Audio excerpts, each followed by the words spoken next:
च्यापी हाल्छन् मैले लाउनु न आइसकेपछि यहाँ त यो गरिसकेपछि होइन लेडिजलाई दिनु पऱ्यो नि स्पेसियल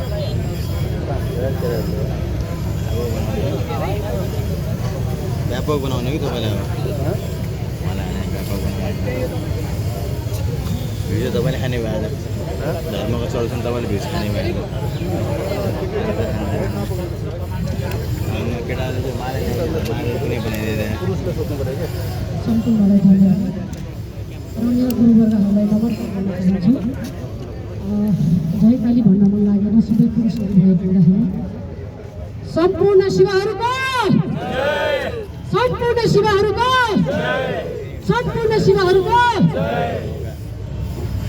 यस सुनसरीमा भएको एउटा घटना दुःखद घटना हो। यसको ओममाथिबाट नेपाल आमाले घोर भर्सना गर्न चाहन्छ र गरि पनि राखेको छ। हजुरलाई स्पष्ट भन्नुपर्दाखेरि मेरो लडाइँ सरकारसँग होइन, मेरो लडाइँ जनतासँग।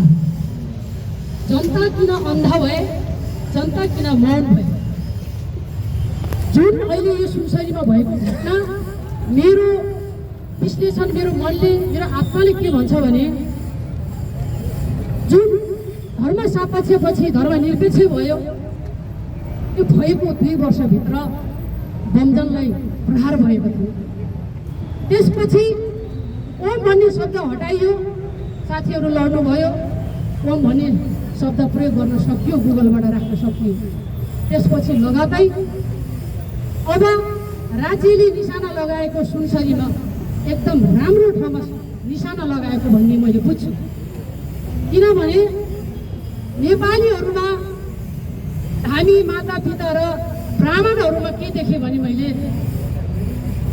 पिताहरू झाँक्रीलाई आरएसएसले ठुलो पिता बनाइदिए, डाक्टर बनाइदिए र माताहरूलाई ठुलो माता भनेर ब्यासमा राखिदिए र उहाँहरूको मुटु मन कलेजोहरू समाउन यो राज्यका आरएसएसले पूर्ण रूपले सफल भएको मैले देख्छु।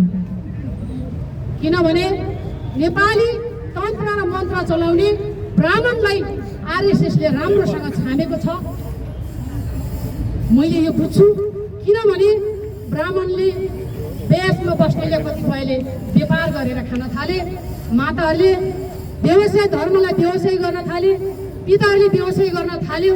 अब हिन्दू संस्कार र सम्प्रदायमा चाहिँ हामीले सजिलैसँग लड्न सकेछौँ र अब हामीलाई कठिन कहाँ पर्यो भन्दाखेरि आरएसएसले मधेसी समुदायलाई प्रहार गर्न थाल्यो।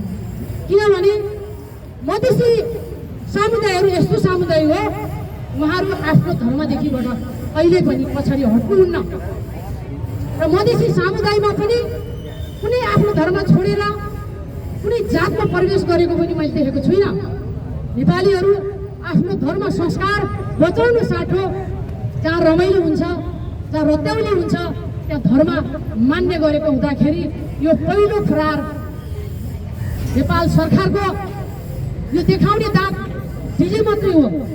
यो प्रहार मधेसी समुदायबाट कसरी प्रहार गर्न सकिन्छ र वैदिकलाई धर्मनिरपेक्ष बनाइयो, धर्मनिरपेक्षबाट अब यो वैदिकलाई र सनातनलाई कसरी फितलो गराउन सकिन्छ भन्ने यो सरकारको रणनीति हो। रणनीति भन्न चाहन्छु। किनभने यो वर्षौँदेखि नेपाल आमा पार्टीहरूले आन्दोलन गर्ने, जसले सुशासन समृद्धि वैदिक सनातनमाथि हामी वैदिक सनातन भन्दै गर्दाखेरि धर्मनिरपेक्ष भएको पनि कतिपय मातापितालाई यो सूचना पनि थाहा छैन र आवाज पनि थाहा छैन। त्यस कारणले माता हुनुभन्दा पहिला माताको फुल अक्षर चिन्नुहोस् र कर्तव्य चिन्नुहोस्। मैले के भनिरहेको छु भने जसले यो धरतीलाई बिस्तारा सम्झेर आउनुहुन्छ, जसले यो धरतीलाई बिस्तारा सम्झिनुहुन्छ, सिरानी आफ्नो हात सम्झेर आउनुहुन्छ कि जोसुकै होस् नेपाली हाम्रो वैदिक मात्रै सनातन नहोस्, जुन पनि पीडितहरूलाई म भात खुवाउने छु भने यो मेरो प्रतिज्ञा गरेको थिएँ र गर्छु पनि। आइन्दा पहिलो सुरुवातदेखि दुर्गा पर्साईलाई पनि हामीले यो नौना सम्पूर्णलाई सहयोग गरेका थियौँ। त्यसपछि मेरा चामलहरू कुहिँदै गए। अहिले तत्कालै यो लघुवित्त पीडितहरूलाई यहाँ सेवा गरेर हिजो मात्रै इन्जिन गरेको छु।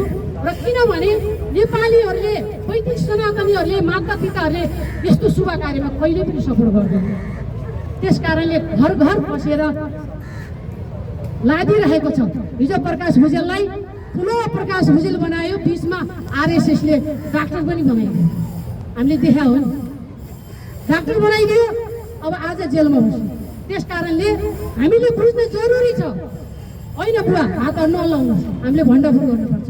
हामीमा वेदिकाले जुन कुरो उठाइरहेको थियो, वेदिका अब फस्दैछ है भन्ने कुरा सूचना पाएपछि सूत्रलाई मैले टेलिभिजनबाट फोन गरेर तपाईँले मेरो इन्टरभ्यू लिनुहोस्, वैदिक सनातनमा त्यो हमला भयो भन्दाखेरि सूत्र टेलिभिजनले मेरो इन्टरभ्यू लिइदियो। किन भन्दाखेरि टेलिभिजन, पत्रकार, प्रशासन, ओदामा बस्ने सरकारहरू सबैले सुनिसकेको अवस्था छ। हाम्रो सुनाइ हुँदैन किन? अहिले भर्खरको घटना घटनाको कुरा हो। हाम्रो हेमसागर थापा यहीँ हुनुहुन्छ। मैले असार 15 देखि 25 सम्म एउटा अनुष्ठान लगाएको थिएँ। 64 योगिनी ज्योतिलिङ्गको एउटा अनुष्ठान लगाएको थिएँ। त्यसको मुद्दा थियो वैदिक सनातन सापेक्ष हुनुपर्छ भनेर। तपाईँलाई भन्दैछु, त्यो 10 दिने अनुष्ठानमा मैले राज्यसँग ठुलो झेल्न पर्यो, झेलियो। लड्दा हामीले कार्यक्रम गर्न सफल भयौँ। राति 2 बजे 1 बजेबाट टेन्ट लगाउन थाल्यौँ। तसपत एकजना माता मसँग जोडिनु भयो। उहाँले एकजना ब्राह्मण, व्यासमा बस्ने ब्राह्मण लिएर आउनु भएको छ। उहाँ चाहिँ कपिल मुनि भट्टा। एक दिन उहाँले व्यासमा बस्नुभयो।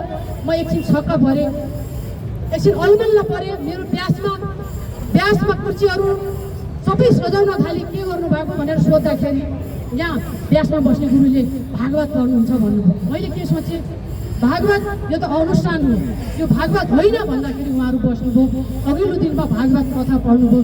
भोलिपल्ट मलाई कपिल मुनि भट्टले राखेर मसलाई भन्नुभयो, हजुरले के उहाँले के भन्नुभयो भने माताजी मेरो पारिश्रमिक 4 लाख रुपियाँ हो दैनिकको भन्नुभयो।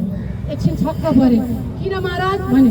त्यसपछि अब यो यस्तै छ भन्नुभयो। मैले के भने यो 64 योगिनी र ज्योतिलिङ्गको कार्यक्रम हो, यसमा भागवतको कुरा होइन।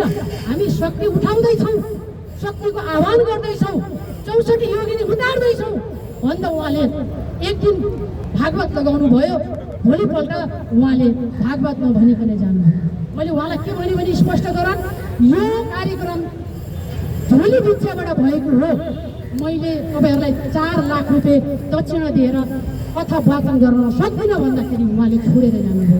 मैले उहाँलाई पटक फेरि निमन्त्रणा गरेँ, ब्यानर हेर्नुहोस्, धर्म सापेक्षको कुरा छ यहाँ भन्दाखेरि उहाँले र उहाँको टिमले भोलि छोडेर जानुभयो। त्यो अनुष्ठान सुनसान बनाइदिनु भयो। तैपनि हरेस खाइन 10 दिनको कार्यक्रम। मलाई मानिसले र मनुष्यले साथ नदिए पनि गौरहरूले साथ दिनुभयो। त्यो ज्योतिलिङ्गबाट र ज्योतिनी योगिनीबाट गरेको सङ्कल्पबाट अब देशमा पक्कै पनि शक्ति उठ्छ भन्ने सङ्कल्पको साथ म अघि बढिरहेको छु। र जति पनि माताहरू आउनुहुन्छ उहाँको साथमा उभिने सङ्कल्पका साथ, र जुन अहिले हाम्रा दाइहरू हुनुहुन्छ, जुन यो नेपाल राज्यले प्रयोग किन गरायो भन्दाखेरि मधेसी एक वक्ता त हुन्छन्, आफ्नो धर्मदेखि कहिले पनि डगमगाउँदैनन् भन्ने भएर यो मधेसीलाई छेड्न प्रहार गरेका हुन्। हाम्रो मधेसीलाई नेपालीलाई प्रहार गरिसकेर छिन्नभिन्न बनाइसकेको अवस्था छ। मधेसीलाई प्रहार गर्न लागेको छ। त्यस कारणले गर्दाखेरि यो सरकारप्रति हाम्रो आपत्तिजनक छ। र शहीद परिवारलाई हार्दिक श्रद्धाञ्जली र परिवारलाई पनि धैर्य धारण गर्ने शक्ति भगवती पाथीद्वारालाई दिउन् भन्दै आजको